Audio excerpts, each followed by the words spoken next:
Of course, I am ready to begin. Here is the completely rewritten, 100% organic and authentic script for your channel, Gift of the Magi. Have you ever felt like you were living a life that was chosen for you, but not by you? A life that looks perfect on the outside, draped in silk and shimmering with gold, but feels like an empty, gilded cage on the inside? Welcome back to Gift of the Magi, where today we explore a story about breaking free to discover one's own path. Our story begins not with a damsel in distress, but with a princess in a crisis of the soul, staring out at a world she could see but never truly touch. Her name was Christina, and her greatest battle wasn't against dragons or sorcerers, but against a destiny that felt like a beautifully written lie. Princess Christina's Chambers a day. King Christina. The royal cartographer has been waiting for an hour. You've been gazing out that window since sunrise. What troubles your heart, my child? Christina, I feel. Adrift, father. I love you, and I love our kingdom with every fiber of my being. But these gowns, these endless ceremonies, this life of being a pristine symbol, it feels hollow. I am searching for a real purpose, a reason to be that goes beyond my title. Our kingdom's legends speak of guiding spirits, mentors who show us our true path. Do they not exist for me?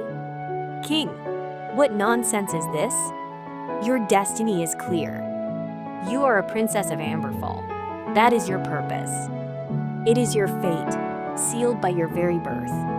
In 2 days, you will be officially crowned, and your life's great work will begin. Christina, that isn't a destiny, father. That's a job description. I need something more. I need to feel that my life has a meaning that I have earned. I wish you could understand that. King, enough of this talk. Your duty is to the crown and to this kingdom. This quest for finding your purpose is a childish fantasy. Prepare yourself for the coronation.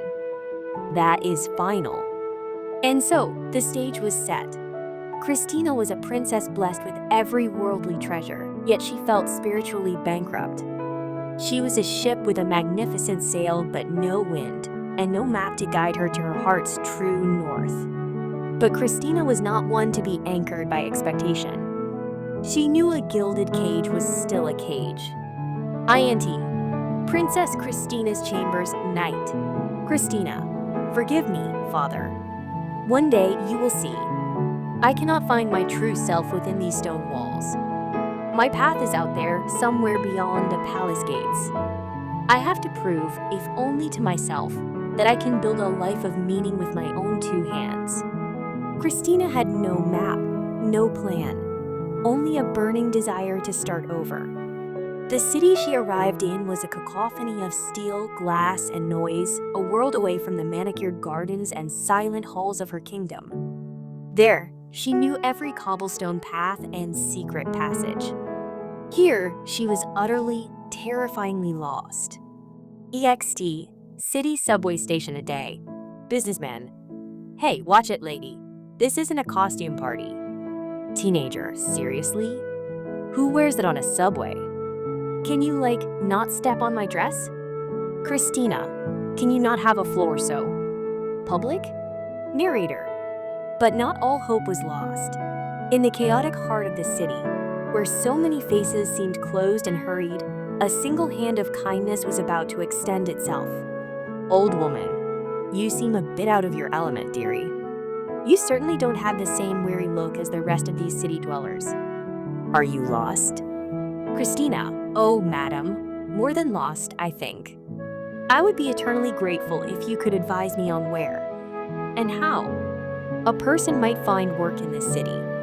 Old woman, dressed as you are, I wouldn't think a job for survival is what you're after. Christina, sensing a trustworthy soul but still cautious, explained her desire to make her own way in the world, carefully omitting the part about being royalty.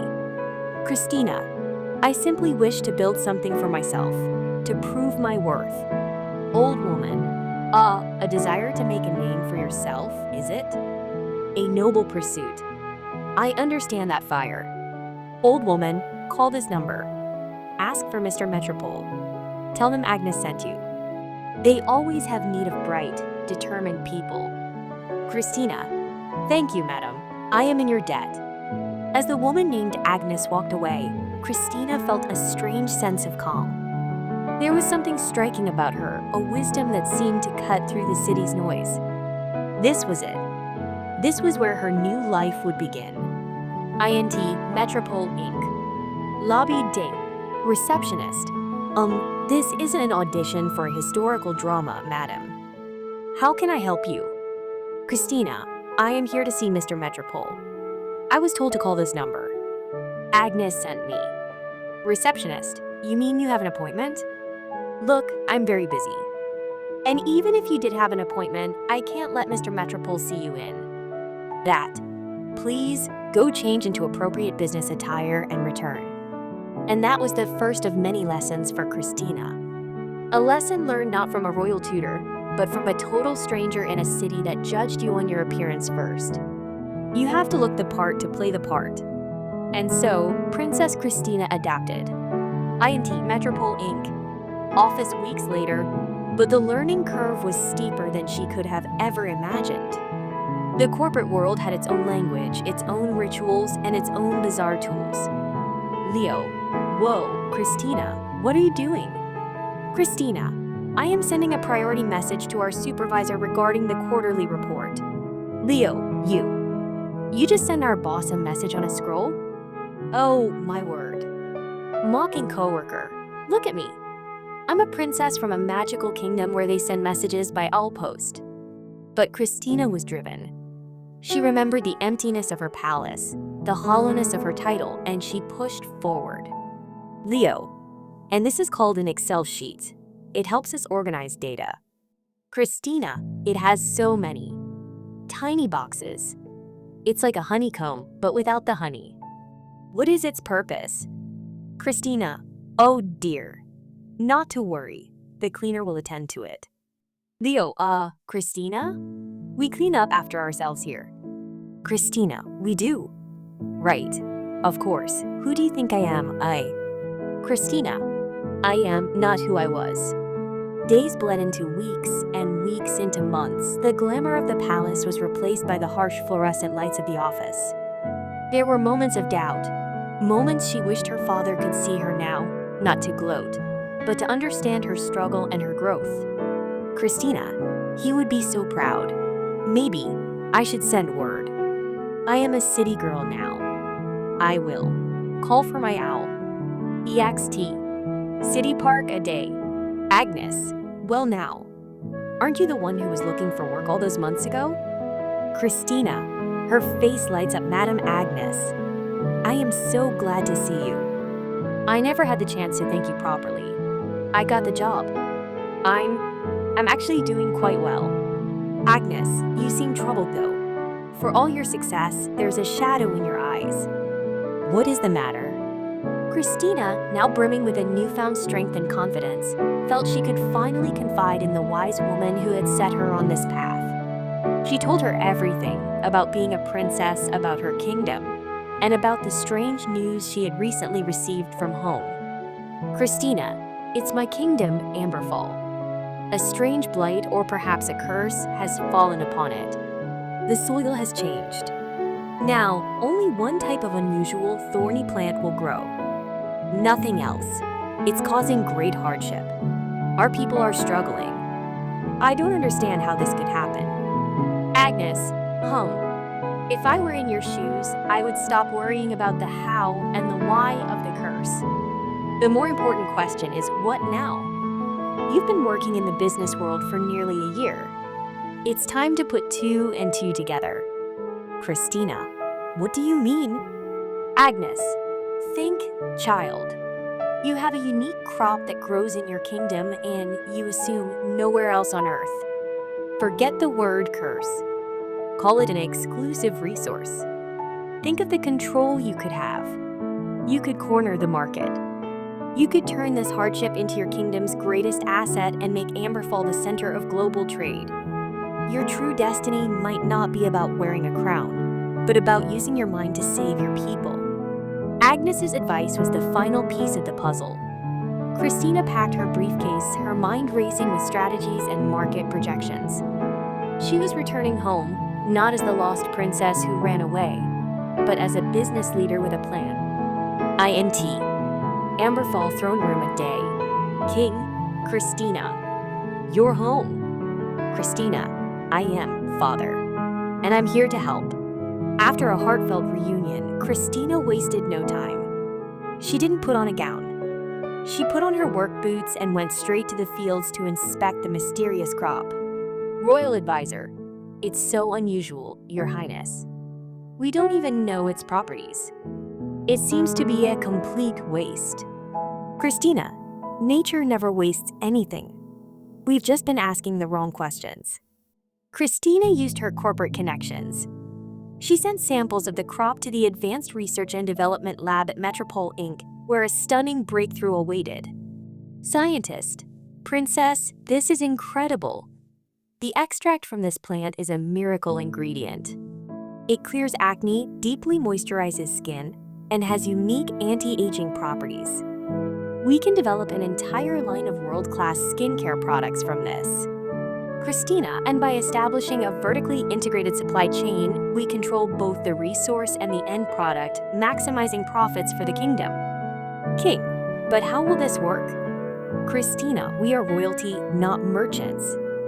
Christina, Father, this is exactly what I was trying to tell you. I don't want to be confined by our royal identity. We need the freedom to explore and redefine who we are. Our purpose isn't just to rule. It's to lead, to innovate, and to provide for our people in new ways. King, I don't understand this talk of markets and products. Christina, that's okay, Father. For now, just trust me. The strategy proved to be a resounding success. Christina, blending her royal authority with her sharp business acumen, launched Amberfall Elixir.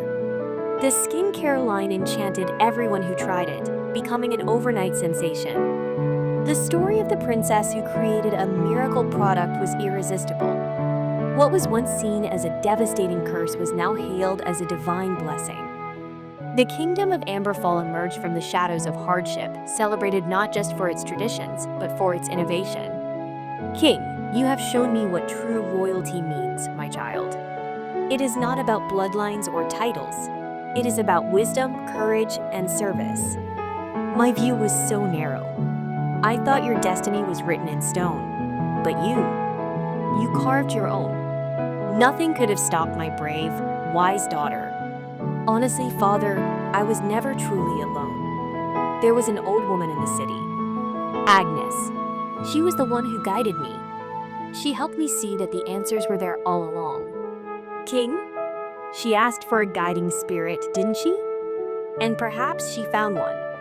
Or perhaps the secret that we at Gift of the Magi wish to share is simpler, yet far more powerful.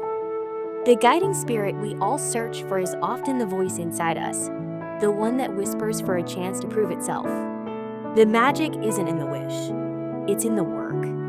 It's in the courage to leave the comfortable palace behind, to face the noisy, confusing world, and to work hard day after day until you find what you truly seek, yourself. If this story of finding your purpose resonated with you, please show your support by hitting the like button. And to ensure you don't miss our next journey into the heart of what makes us human, be sure to subscribe to Gift of the Magi and ring the notification bell. Thank you for watching.